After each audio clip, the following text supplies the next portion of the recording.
cuando recibimos la palabra, no permitimos, mi amado, que esa palabra haga una morada en nuestro interior.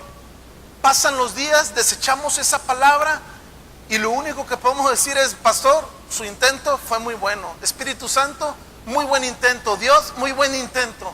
Pero toda la paz y el gozo que recibí ese domingo fue efímero. Efímero.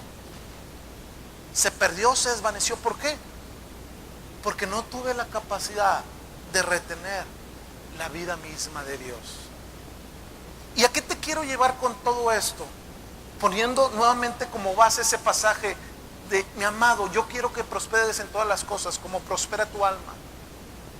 Yo quiero que tú y yo entendamos que Dios desea formar, y retomo lo que se ha estado compartiendo en semanas anteriores. Dios desea formar nuestras vidas, darnos vidas, ser catalogados ante los ojos de Dios como esos ser viviente, donde la vida se manifiesta, donde Dios ve el reflejo de su gloria. Porque si Él es vida, Él desea ver vida en mí.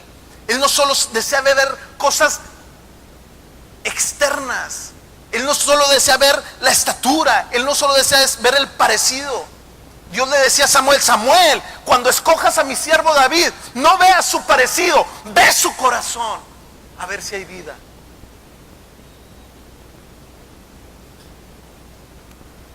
Y el libro de Génesis, vaya conmigo a Génesis 2, versículo 10, nos da una fotografía de lo que Dios deseaba hacer en un principio, en el principio de los tiempos. Génesis 2, versículo 10. ¿Cuántos están aquí esta mañana? Están recibiendo la palabra de vida. Amén. Génesis 2:10. Mire Génesis 2, versículo 7. Entonces Jehová Dios formó al hombre ¿de dónde?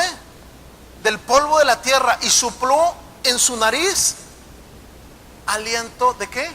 De vida. ¿Y qué dice? Y fue el hombre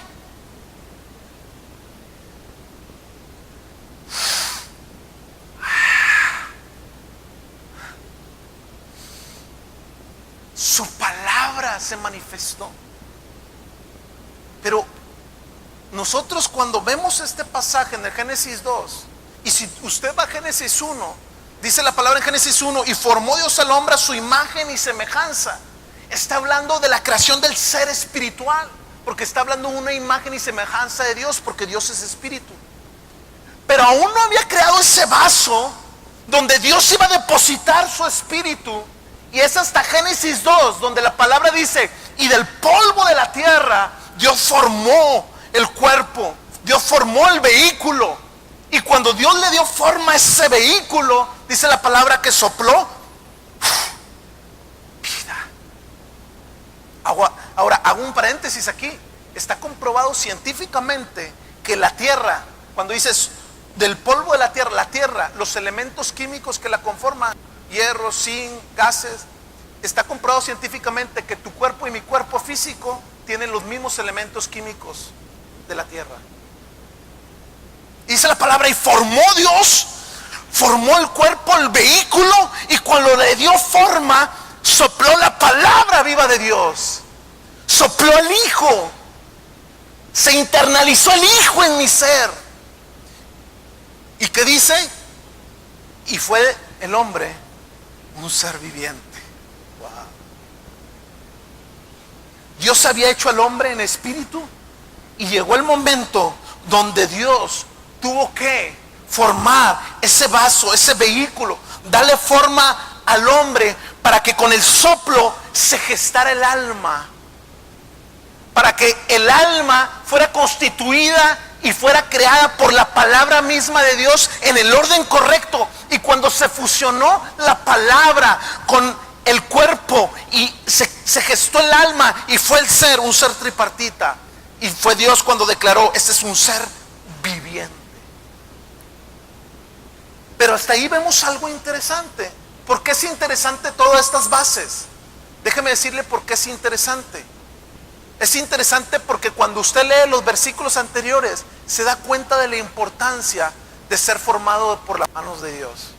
Se da cuenta de la importancia de recibir y de ser la recepción del soplo de Dios de vida en mi interior. Mire lo que dice el versículo 4. Regreses ahí mismo en el capítulo en el que está. Versículo 4.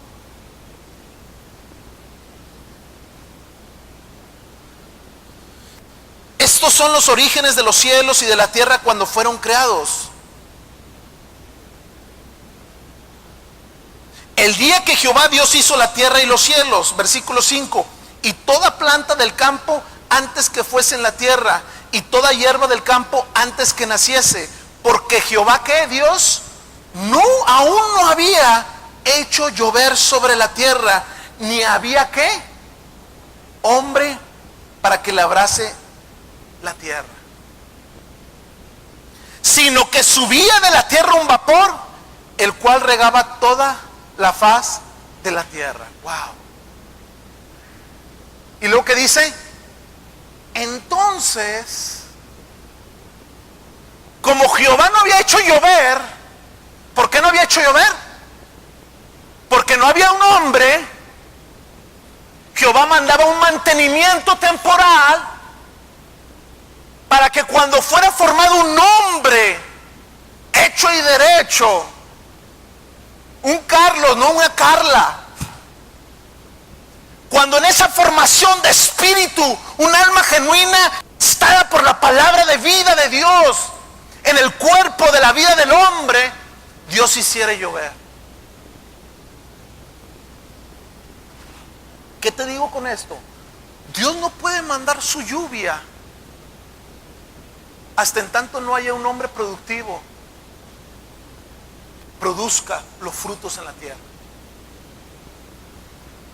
Y ese hombre es el hombre no solo que nació de nuevo, sino es el hombre que ha sido formado por el soplo de la palabra de Dios. Es el hombre que ha sido formado por el soplo de la palabra de Dios. La situación es, y lo que nos deja ver esto, es que todo aquel que está en una etapa de mantenimiento es porque aún no es un hombre fructífero o productivo a los ojos de Dios. Yo te pregunto, mi amado, mi amada, ¿cuántos de nosotros estaremos en una etapa de mantenimiento? Así como dice la palabra, que hacías subir vapor. ¿Para qué? Para dar el mantenimiento continuo, para que tú y yo no perezcamos. Eso es misericordia. Eso es su misericordia y amor hacia nosotros. Esperando que se manifieste el Hijo de los hijos de Dios. Esperando que tú y yo decidamos escuchar su palabra para producir vida, para que Dios decida, y ahora sí hago llover sobre mis hijos, sobre la tierra, para que produzcan.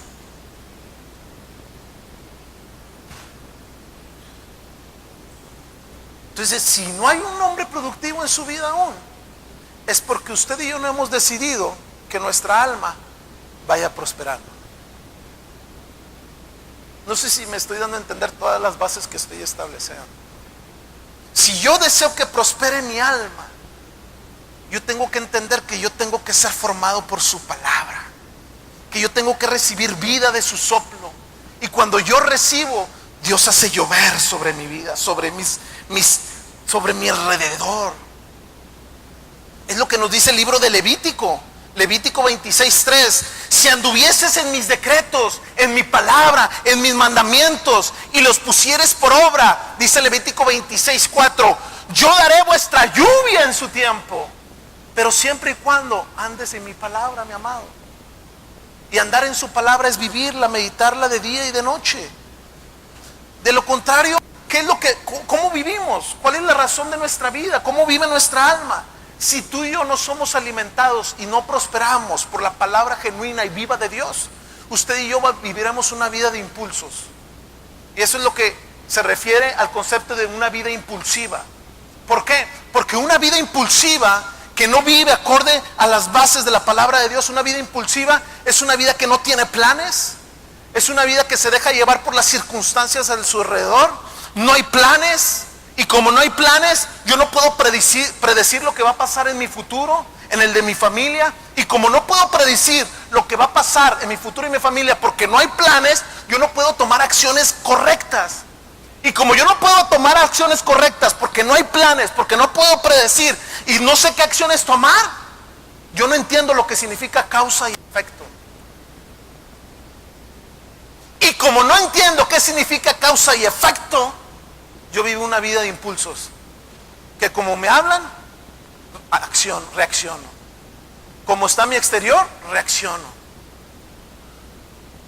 Como está la situación de mis circunstancias, impulsivamente reacciono. Cuando la palabra de Dios espera que tú entiendas que si tú meditas en su palabra de día y de noche, Dios te dice, predice tu futuro. ¿Cómo? Medita en ella, guárdala para que te vaya bien en esos caminos que Jehová tu Dios te ha preparado. ¿Y para qué le dijo Josué? Vamos a Josué, capítulo 1, versículo 8. Mire Josué 1:8.